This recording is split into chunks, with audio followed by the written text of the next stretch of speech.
The winter of 1085 descended upon Silver Creek, Wyoming with a vengeance unlike anything the territory had witnessed in generations. Ice crystals fell endlessly from gray skies, transforming the landscape into a frozen wasteland. Bitter winds tore through valley and settlement without distinction, shrieking like tortured spirits.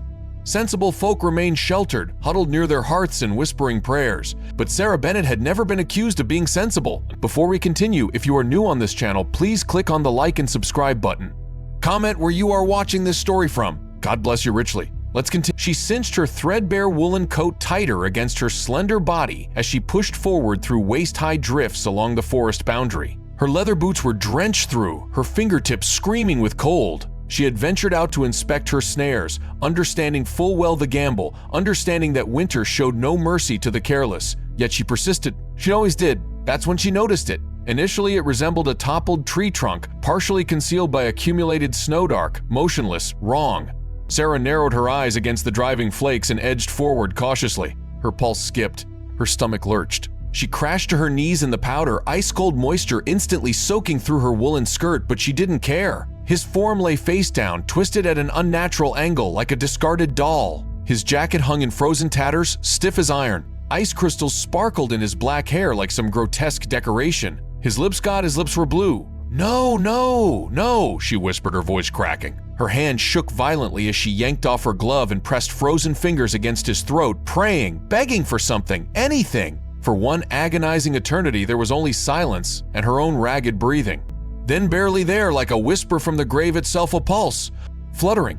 A sob burst from her throat. "Stay with me," she choked out, tears already freezing on her cheeks. "Please, God, please stay with me." She didn't know him, didn't know his name, his story, whether he had a family somewhere waiting. And right then, none of it mattered. What mattered was that faint heartbeat beneath her fingertips. What mattered was that if she left him here, he'd be dead within the hour, and she'd carry that weight forever. Sarah grabbed him under the arms, her muscles screaming in protest as she heaved him backward. He was dead weight, massive, and every inch of progress through the deep snow felt impossible. Her legs burnt, her lungs. The wind fought her like it wanted him dead, like it resented her interference with nature's brutal plan. She fell twice, her face hitting the snow, but she scrambled up each time, sobbing with effort and terror and stubborn refusal to quit. Her cabin materialized through the white curtain like a miracle. She kicked the door open so hard it crashed against the wall, and she dragged him across the threshold, both of them collapsing in a heap on the floor. For a moment, Sarah just lay there, gasping, her whole body shaking. Then she looked at his blue face and something fierce ignited inside her.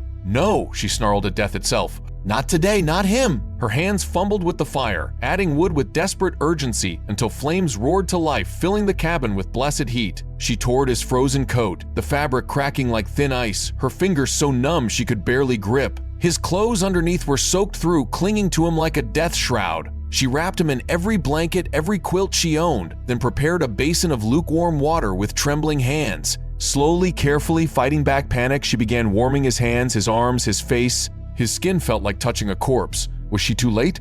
No, she refused to believe that. "You're not dying in my home," she said fiercely, her voice shaking but determined. "I won't let you. Do you hear me? I won't let you." Hours crawled by with agonizing slowness. Sarah never left his side, watching his chest rise and fall with desperate attention, terrified each breath would be his last. She fed the fire until sweat ran down her back. She changed the water until her arms ached. The storm raged outside, shaking the cabin walls like an angry beast. But inside, she held her ground, this one small woman standing between a stranger and oblivion. When dawn finally crept through the frost-covered window, pale and uncertain, something changed. His breathing steadied, growing stronger. Color just a hint, but real color returned to his cheeks. Sarah slumped against the wall, and the tears came then, hot and overwhelming. Terror at how close she'd come to failing. She buried her face in her hands and wept. When she could breathe again, she studied him in the firelight, really seeing him for the first time. He looked young, maybe her age, late 20s. Strong jaw, broad shoulders, hands rough with work. But his clothes, even ruined, spoke of wealth she'd never known. Quality wool, careful stitching, expensive buttons. Who was this man? Rich men didn't end up frozen in the wilderness by accident. Someone had wanted him dead. The thought sent ice through her veins. The days that followed blurred together in a haze of worry and exhaustion. Sarah kept the fire burning day and night, sleeping in fits and starts, always waking with a jolt to check if he was still breathing. He was alive, but he didn't wake. Every morning she checked his pulse with her heart in her throat. Every evening she cleaned his frost-damaged fingers and toes, talking to him softly, filling the silence with words he couldn't hear. "You're stubborn," she murmured one night, adjusting his blankets. "Most men would have given up by now. I don't know if you're a fighter or just too mean to die." She found herself talking to him constantly, at first to break the crushing silence, but eventually because she needed to. Needed to hear a voice, even if it was only her own.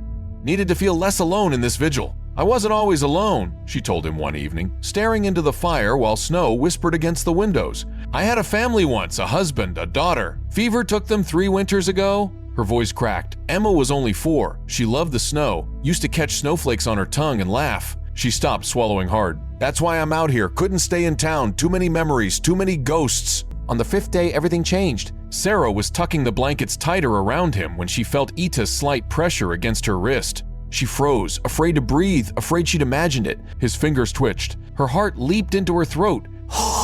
"God," she whispered, leaning closer, staring at his face. His eyelids fluttered. "Can you hear me?" Her voice came out raw, desperate. "If you can hear me, squeeze my hand, please." Silence stretched out, excruciating. Then a weak squeeze. Sarah's vision blurred with tears. "Yes, oh, thank God, yes." She grabbed his hand with both of hers, laughing and crying at the same time. "That's it. Keep fighting. Please keep fighting. I didn't drag you through hell just to lose you now." From that moment, signs came more frequently. A change in breathing, his head moving slightly. Sarah stayed glued to his side, refusing to leave, refusing to let him slip away after coming so far. On the 8th morning, she was stirring broth over the fire, exhaustion making her movements slow, when she heard Ita's sharp, gasping breath behind her. She spun around, wooden spoon clattering to the floor. His chest was rising and falling rapidly now, almost panicked. His fingers clutched at the blanket. His head turned side to side. "Easy," she said softly, moving toward him slowly, afraid to startle him. "Easy now, you're safe." His eyes snapped open steel blue, wild, confused, searching. For a heartbeat, they just stared at each other, this man and this woman, strangers bound by survival. Then his hand shot out and grabbed her wrist, his grip surprisingly strong. Sarah's breath caught, but she didn't pull away. "It's all right," she said quickly, gently. "You're safe, I promise. You're in my cabin. My name is Sarah." His lips moved, struggling. She grabbed the water cup and helped him drink, supporting his head, her hand shaking. When he finally spoke, his voice was barely a whisper, cracked and rough. "Where?" "Silver Creek, Wyoming," she answered softly. "I found you 8 days ago, half frozen in the snow." His brow furrowed, confusion and something like fear creeping into his eyes. 8 days? She nodded, her own eyes stinging. "You were dying. I brought you here." He stared at the ceiling, his breathing getting faster, and she could see panic rising. Then he looked back at her, and the fear in his eyes made her chest tight. His voice broke. "Who am I?" The words hit Sarah like a physical blow. "You don't remember?" He shook his head slowly, and she could see the terror taking root. "There's nothing," he whispered. "Just cold and water and falling, but I don't know who I am." Sarah's throat tightened. She'd saved his body, but his mind was still lost somewhere in that frozen hell. "It's okay," she said, trying to sound calm even though her heart was racing. "Sometimes after trauma, memories can come back. Give it." He studied her face desperately, like she was his only anchor in the world. "You saved me," he said, and there was such raw emotion in those 3 words: gratitude, fear, confusion, all tangled together. Before she could answer, his grip on her wrist tightened almost painfully. "Please," he said urgently, his eyes locked on hers with desperate intensity. "Don't tell anyone I'm alive. Not please." A chill ran through Sarah that had nothing to do with the cold outside. His fear was real, bone deep. "Why?" she asked quietly. "Who would I tell?" "I don't know," he admitted, and the helplessness in his voice broke her heart. "I don't know anything. But I know someone wanted me dead. I can feel it." He was shaking now, whether from cold or fear she couldn't tell. "If they find out I survived..." "Shh," Sarah said, placing her free hand over his. "It's all right. No one knows you're here. No one will know." She didn't understand what she was protecting him from, but she understood fear. She understood survival, and she'd already committed to saving this man. She wouldn't abandon him now. He sagged back against the pillows, exhausted by even that brief exchange, but his eyes never left hers. "Thank you," he whispered. "I don't even know your name, and you..." His voice broke. "Why would you do this?" Sarah thought of Emma, of her husband, of the life the fever had stolen. "Because you were alive," she said simply. "And out here, that's reason enough." Outside, the wind howled against the cabin walls like something alive, keeping secrets that were buried deep beneath the snow. Inside, 2 strangers sat in firelight, one who'd forgotten everything, and one trying desperately to forget. And neither of them knew that the hardest parts were still to come. The days after he woke moved slowly, weighted with uncertainty and fear. Sarah watched him constantly, afraid he'd slip back into darkness. afraid his memories would return and bring danger with them. He slept often, his body still broken, his mind even more so.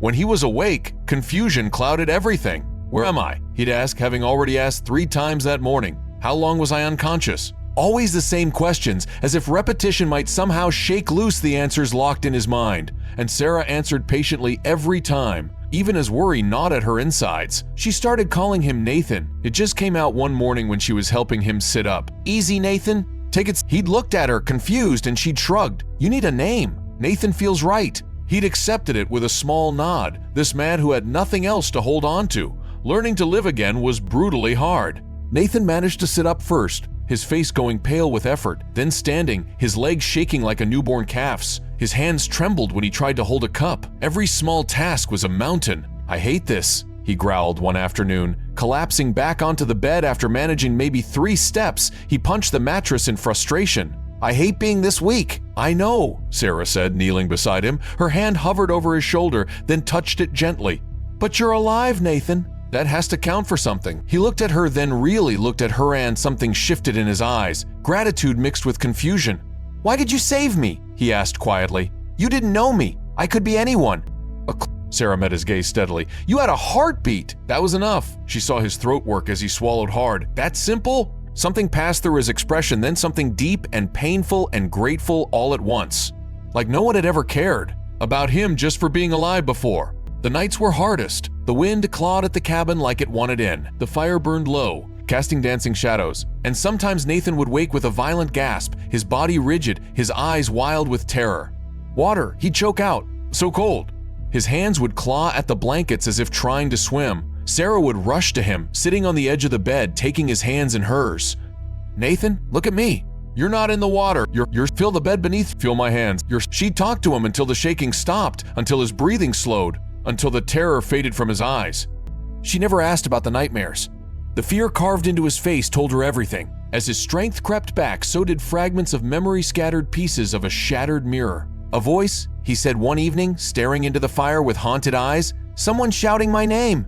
And no, he pressed his fingers to his temples. Not angry, satisfied, like they'd won something. Sarah's hands stilled on her sewing. "Do you think someone hurt you on purpose?" He was quiet for a long moment. "I was on a horse," he said slowly. "I remember that, riding fast." And his face contorted with concentration and pain. "The saddle."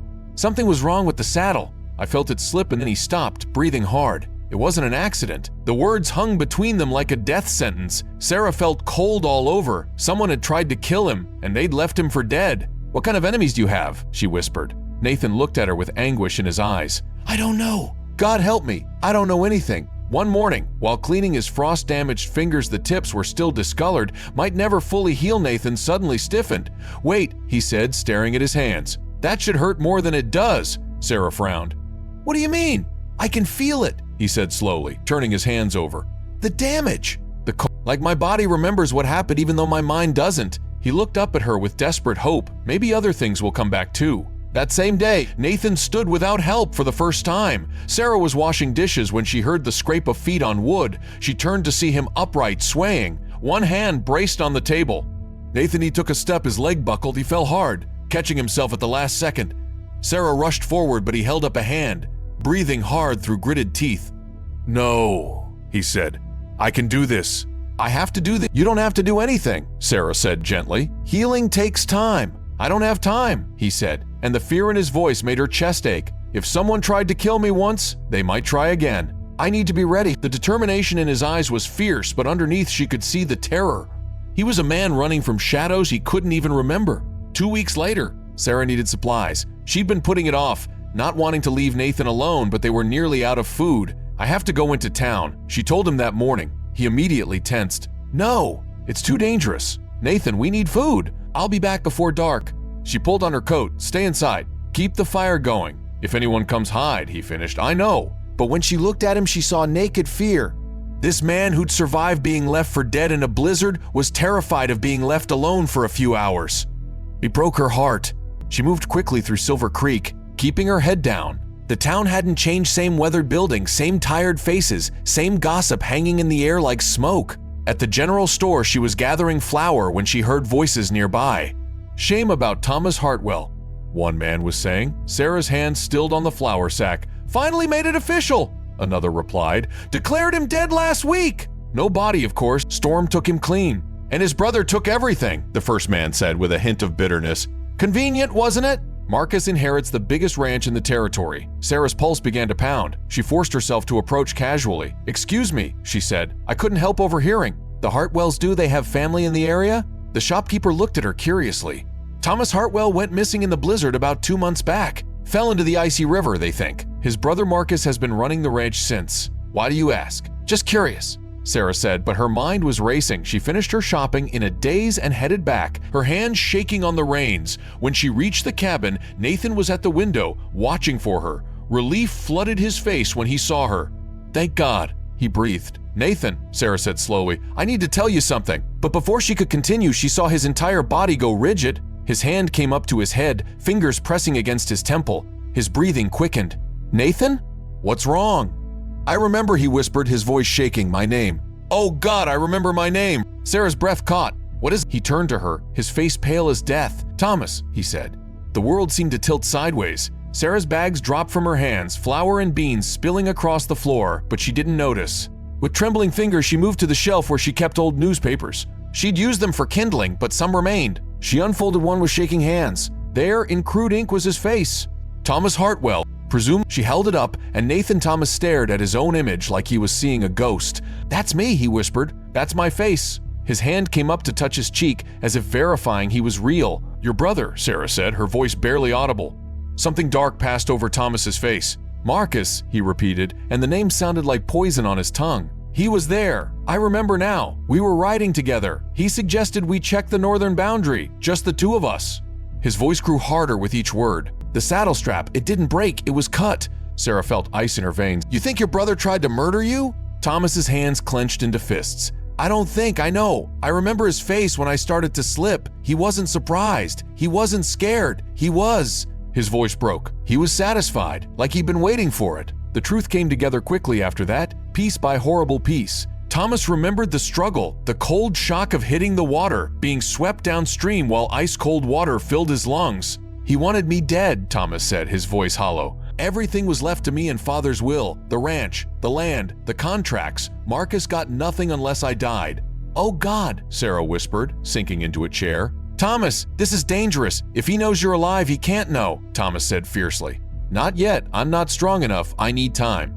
He looked at her then, and his eyes were full of pain and something else, shame. You saved a dead man, Sarah? A dead man with a living enemy. I've put you in danger just by being here. Stop, Sarah said sharply. You didn't ask her any of this. No, but it's still true. He turned away, his shoulders rigid. Maybe I should leave, go somewhere else. You've done enough. Don't you dare, Sarah interrupted, standing up. She crossed to him and grabbed his arm, forcing him to look at her. Don't you dare try to noble your way out of this. You're not well enough to leave, and I did spend 8 days keeping you alive just so you could run off and get yourself killed properly this time. Thomas stared at her, something shifting in his expression.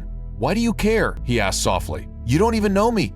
I know you're alive, Sarah said. I know someone tried to murder you for greed. I know you're scared and hurt and alone. That's enough. For a moment, she thought he might cry. His throat worked and his eyes got bright. Then he just nodded, unable to speak. They rode into town together the next morning, Thomas keeping his hat pulled low and a scarf wrapped around his face. Sarah led him to Doc Morrison's who's a weathered old physician who'd patched her up a few times over the years. The man who'd never asked too many questions about why a woman lived alone in the woods. Doc Morrison answered the door in his shirt sleeves, spectacles perched on his nose. When Thomas removed his hat, the old doctor went completely still. His face drained of color. Sweet merciful Jesus, he breathed. You're supposed to be dead.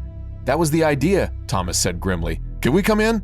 Inside, over coffee that neither of them touched, the whole story came out. Thomas's memories, fragmented but damning. Marcus's gambling debts. The arguments they'd had. The way Marcus had insisted they ride out alone that day. He planned it, Thomas said, his voice hard. He cut the strap just enough that it would give way on rough terrain. Knew I'd fall in the river. Knew the cold would kill me even if the water didn't. Doc Morrison's face grew darker with each word. And when you disappeared, he played the grieving brother? Perfectly, Thomas said bitterly. Tell me, Doc, how long did he wait before taking over the ranch? About a week, the old man admitted. Said he had to keep things running. Then last week he had you declared legally dead. Thomas's laugh was sharp and bitter. Of course he did. Can't inherit properly until I'm officially dead.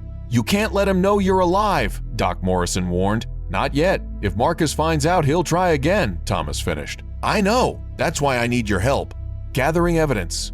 Finding people who'd noticed Marcus's gambling problem. A ranch hand who'd seen Marcus working on something in the stable the night before their ride, probably the saddle strap. Slowly, carefully, they built a case. Through it all, Thomas stayed hidden at Sarah's cabin, and something unexpected started happening between them. It was in the small things. Thomas fixed the loose step on her porch one morning while she was collecting eggs. She found him hammering, shirtless despite the cold, and for a moment she couldn't look away from the scars healing on his back. You didn't have to do that, she said. He looked up, wiping sweat from his brow. You saved my life. I think I can fix a step. Sarah mended his shirt one evening, sitting by the fire while he read aloud from one of her few books. His voice was deep and pleasant, filling the cabin with warmth. When she looked up, she found him watching her instead of the page, something soft in his expression. They both looked away quickly, but her hands trembled on the needle. One evening, snow began to fall again, gentle this time, not the killing storm that had almost taken him. Sarah stood outside watching it, arms wrapped around herself. Thomas came out without his coat, standing close enough that she could feel his warmth. I found you in snow like this, she said softly. Half dead, a stranger. You saved me, he said. I provided warmth, she corrected. You chose to survive. Thomas turned to her, his eyes intense. You gave me more than warmth, Sarah. You gave me a place where I didn't have to be Thomas Hartwell, ranch owner, where I could just be me, a man learning to live again. The words hung between them, heavy with meaning. That night, reaching for firewood at the same time, their hands touched. Neither pulled away. Thomas's fingers slowly curled around hers, calloused and warm. Sarah's heart hammered in her chest. Sarah, he said quietly, when this is over, don't, she whispered. Don't plan the future, not yet. Why not? Because you might not like me when you have your life back, she said, voicing her deepest fear. When you're not the man I found in the snow, when you're Thomas Hartwell again, with a ranch and money and— Stop, Thomas said firmly. He turned her to face him, his hands on her shoulders. That man, the one before, he was empty, successful but empty. You know what I remember most from before I fell? Nothing, no joy, no real connections, just business and obligations and my brother's jealousy. His voice grew softer. But I remember every day with you, every conversation, the way you hum when you cook, how you talk to yourself when you think I'm asleep, the kindness in your eyes even when you're scared. His thumb brushed her cheek, gentle. When this is over, I want to be the man you helped create, not the one I was before. Sarah's eyes filled with tears. I'm scared, she admitted. Of what? Of losing you, of this being temporary. She stopped, but he understood. Of caring, he finished. He pulled her close, and Sarah let herself lean against his chest, listening to the heartbeat she'd fought so hard to save. I'm scared too, he admitted quietly. But I'm more scared of walking away and spending the rest of my life wondering what we could have been. When the day finally came for Thomas to confront Marcus, Sarah insisted on coming. Absolutely not, Thomas said. It could be dangerous. That's exactly why I'm coming, Sarah said firmly, checking her rifle. You think I saved you just so you could face your murdering brother alone? They rode into town at dawn, meeting Doc Morrison and Sheriff Hayes at the edge of Silver Creek. The sheriff, a hard man in his 50s, had been skeptical until he saw the evidence. Now his face was grim with purpose. Marcus will be at the ranch, the sheriff said. He goes to the north pasture every morning to check the herd.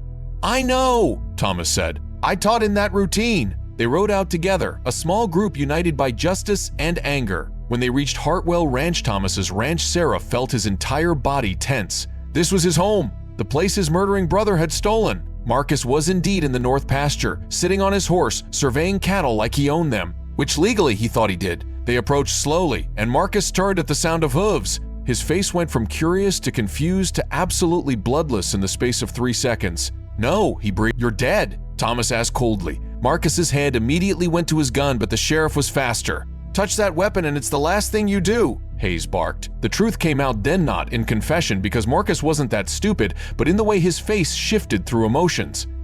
Then anger, cold and bitter. You couldn't just stay dead, Marcus snarled. Everything was mine, finally mine, and I survived, Thomas finished. Despite your best efforts. Prove it, Marcus spat. Prove I did anything. That's when the ranch hand stepped forward, young kid named Billy, who'd been too scared to speak before. I saw you cutting that saddle strap, he said, voice shaking but determined. Night before Mr. Thomas disappeared. You told me to keep my mouth shut or I'd regret it. Other evidence followed. Marcus's gambling debts. Witnesses who'd heard him talking about inheriting. A second saddle strap found hidden in the stable that cut so clean it could only have been deliberate. Marcus's face grew paler with each revelation, then hardened into ugly defiance. He didn't deserve it, he finally snarled. Our father's ranch. I worked just as hard, harder. But Thomas got everything because he was the eldest. It wasn't fair. So you tried to murder me, Thomas said quietly. Your own brother, you were already dead, Marcus screamed. The moment you hit that water, you were dead. I just made it permanent. The confession hung in the air like smoke. The sheriff moved forward with iron shackles. Marcus Hartwell, you're under arrest for attempted murder. As the chains went on, Marcus laughed a horrible, broken sound. You think you won? You were supposed to die, Thomas. That was supposed to be your ending. But it wasn't, Thomas said. Thanks to someone who saw a stranger in the snow and chose kindness over indifference. That evening, after the trial preparations began, after Marcus was locked away, Thomas stood at his ranch looking at the land that was legally his again. Sarah stood beside him quiet. It's yours again, she said. Everything he tried to take. Thomas nodded slowly. Yes, but it feels wrong. Wrong? Empty, he corrected. This was my whole life before, this land, this legacy, and now I look at it and feel… He trailed off. Sarah asked softly. Not nothing, Thomas said. Just not what I expected. I thought getting it back would make me whole. But the only time I felt whole was… He stopped looking at her. Was what? In your cabin, he admitted. Helpless and terrified and stripped of everything, but whole. They returned to the cabin that night, not the ranch. Sarah built up the fire while Thomas sat quietly staring into the flames. I don't know who I am anymore, he finally said. Without the ranch defining me, without the Hartwell name, who am I? Sarah sat beside him. You're the man who fought his way back from death, the man who chose to face his demons rather than run, the man who fixed my step and read to me and learned to laugh again. She took his hand. You're Nathan and Thomas, both of them, and whoever you want to be next. He looked at her then, and his eyes were full of something that made her breath catch. And you, he said softly, are the woman who gave me back my life, twice, once by saving it, once by showing me how to live it. The trial came swift and brutal. Silver Creek packed into the small courthouse like they'd never gathered before. Marcus Hartwell stood before the judge, stripped of power, his lies exposed for everyone to see. Witness after witness testified. The cut saddle strap, the cold calculation. When the verdict came guilty, Marcus didn't scream or plead. He just looked at Thomas with pure hatred. I hope it was worth it, he said as they led him away in chains. Living in the cold, being nothing, hope it was worth surviving for. Thomas watched his brother disappear through the courthouse doors. The sound of chains faded. A chapter of his life closed with finality. Outside, the air felt different, cleaner somehow. Sarah stood beside him, and he realized she'd been there through all of it. This woman who owed him nothing. It's over, she said. Thomas nodded. The trial, yes, but Marcus was wrong about one thing. What's that? He said, living in the cold, being nothing. He said it like a curse. But those days with you, when I was nobody? Thomas looked at her fully. Those were the first days of my real life, not the end, the beginning. Spring came gradually, melting winter's grip inch by inch. Snow became streams. Green pushed through dead grass. Silver Creek breathed again, and so did Thomas Hartwell. He returned to his ranch one final time, standing on the porch where his brother had plotted his death. He looked out over acres of land and felt absolutely nothing pulling him to stay. That evening, he rode to Sarah's cabin with his heart pounding like he was about to jump off a cliff. She was splitting wood, sleeves rolled up, hair escaping her braid in the warm breeze. She looked up when she heard hooves, and the smile that lit her face made his chest ache. What's wrong? She asked, seeing his expression. Nothing, he said, dismounting. Inside, Thomas set a small wooden box on her table. Sarah stared at it, confused and maybe a little afraid. Thomas, I spent my entire life believing I needed to control everything, he said. That strength meant power and land and money, but when I lost my memory, when I had nothing, he opened the box. Inside was a simple gold ring, nothing fancy, just a plain band that had belonged to his mother. I learned that real strength is choosing where you belong. Sarah's breath caught in her throat. Sarah Bennett, Thomas said, and his voice trembled with emotion he wasn't trying to hide anymore. I don't know what tomorrow brings. Hell, I barely know who I am some days. But when I imagine my future, you're in it. Not because you saved my though you did, but because you're my home. You're where I belong. Tears spilled down Sarah's cheeks. Thomas, I'm not asking you to leave your life, he continued quickly. I'm asking to share it, to build something honest together, something real. I don't want the ranch. I don't want the Hartwell legacy. I want this. You. Us. A life we choose. Not one we inherit. Sarah didn't answer with words. She stepped forward and placed both hands on his chest, feeling that steady heartbeat, the one she'd once thought she'd lost forever.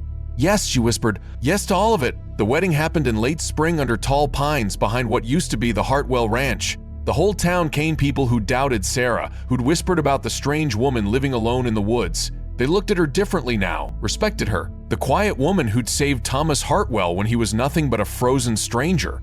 Sarah wore a simple cream dress, wildflowers in her hair. Thomas wore clean clothes but no fancy suits, no symbols of wealth beyond the peace in his eyes. When they spoke their vows, there was no pretense, no performance. Just raw, honest truth. "I was lost," Thomas said, his voice thick with emotion.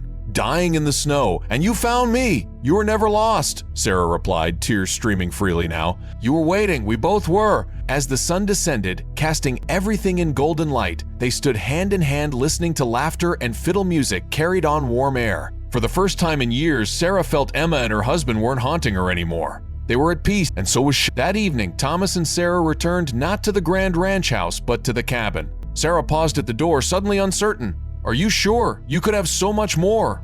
Thomas smiled and kissed her forehead. "This is where my life began again. Why would I want to be anywhere else?" Inside, the fire burned softly. Outside, stars scattered across the darkening sky. Sarah rested her head against Thomas's chest, listening to the heart that had once beat so faintly beneath her desperate hands. "Strange," she murmured, "how one storm can destroy everything."